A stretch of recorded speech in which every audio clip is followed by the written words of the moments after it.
আসসালামু আলাইকুম রহমতুল্লাহ। প্রিয় ভিউয়ার্স, আশা করি সবাই ভালো আছেন। আলহামদুলিল্লাহ আমিও ভালো আছি। আমরা প্রতিনিয়ত আমাদের এমআরএস টিভি 12 থেকে আমরা রাসূলুল্লাহ সাল্লাল্লাহু আলাইহি সাল্লামের খুব গুরুত্বপূর্ণ হাদিসগুলো আমরা আলোচনা করছি। পাশাপাশি আমাদের সাহাবীদের জীবনী নিয়েও আমরা আলোচনা করছি এই চ্যানেলটিতে। তো আপনারা যারা প্রতিদিনই আমাদের ভিডিওগুলো দেখে থাকেন, আমরা প্রতিদিন দুপুর 2টার দিকে একটা ভিডিও আমরা আপলোড করে থাকি আপনাদের জন্য। তো আজকে যথারীতি আমরা এর আগে 18 নম্বর ভিডিও দিয়েছি, আজকে হচ্ছে 19 নম্বর ভিডিওটি আপনাদেরকে শেয়ার করছি। আজকে একটি খুবই গুরুত্বপূর্ণ একটি হাদিস নিয়ে আলোচনা করব এবং হাদিসটি পড়ব আমি। আপনারা একটু মনোযোগ সহকারে শুনবেন এবং আমল নিয়তে শুনবেন, যাতে আপনারা আমল করতে পারেন। ইনশাল্লাহ আমরা হাদিসটি পড়া শুরু করি। হযরত আবু মুসা রাদিয়াল্লাহু তাআলা আনহু থেকে বর্ণিত আছে যে রাসূলুল্লাহ সাল্লাল্লাহু আলাইহি সাল্লাম ইরশাদ করিয়াছেন, যে ব্যক্তি এমন আছে যে তাহাদের জন্য দ্বিগুণ সওয়াব রহিয়াছে। তাহলে 3 ব্যক্তি এমন আছে যে তাহাদের জন্য দ্বিগুণ সওয়াব রহিয়াছে। 3 ব্যক্তির জন্য। প্রথমত ওই ব্যক্তি যে আহলে কিতাবের অন্তর্ভুক্ত, ইহুদি বা ঈসাই, নিজের নবীর উপর ঈমান আনিয়াছে।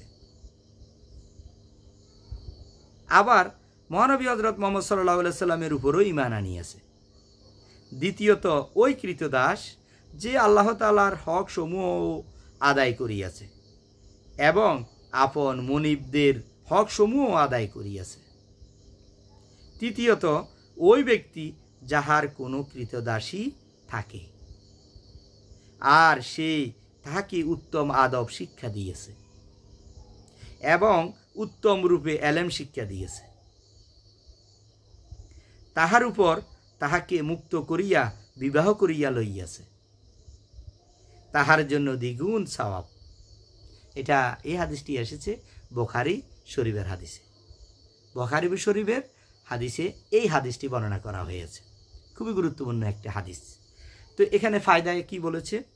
হাদিস শরীফের উদ্দেশ্য হইল এই সকল লোকের আমলনামায় অন্যদের তুলনায় প্রত্যেক আমলের সওয়াব দ্বিগুণ লেখা হইবে। যেমন দৃষ্টান্তস্বরূপ অন্য কোনো ব্যক্তি নামাজ পড়িলে 10 গুণ সওয়াব পাইবে, আর এই আমলই উক্ত 3 প্রকার লোকের মধ্যে হইতে কেহ করিলে 20 গুণ সওয়াব পাইবে। আলহামদুলিল্লাহ, সুবহানাল্লাহ। খুবই গুরুত্বপূর্ণ একটি হাদিস। হাদিসটি প্রয়োজনে আপনারা আবার ভিডিওটি আবার প্রথম থেকে আরও 2-1 যদি দেখেন, তাহলে আরও বিস্তারিতভাবে বুঝে যাবেন। হাদিসটি খুবই গুরুত্বপূর্ণ একটি হাদিস। তো আমরা আজকে এতটুকুই পড়লাম। আপনাদেরকে পরবর্তী 20 নম্বর হাদিস নিয়ে আলোচনা করব। ইতিপূর্বে যে হাদিসগুলো আপনারা দেখেন না, সিরিয়ালি 1 নম্বর 2 নম্বর করে দেখে নেবেন, ঠিক আছে?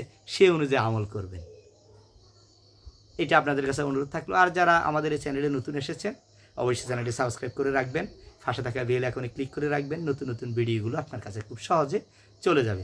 আর কোন কোন হাদিস জানতে চান, কী বিষয়ে জানতে চান, একটু কমেন্টস করে জানাবেন। আর ভিডিওটা কেমন লেগেছে জানাবেন। সবাই ভালো থাকবেন, সুস্থ থাকবেন। আসসালামু আলাইকুম রহমতুল্লাহ।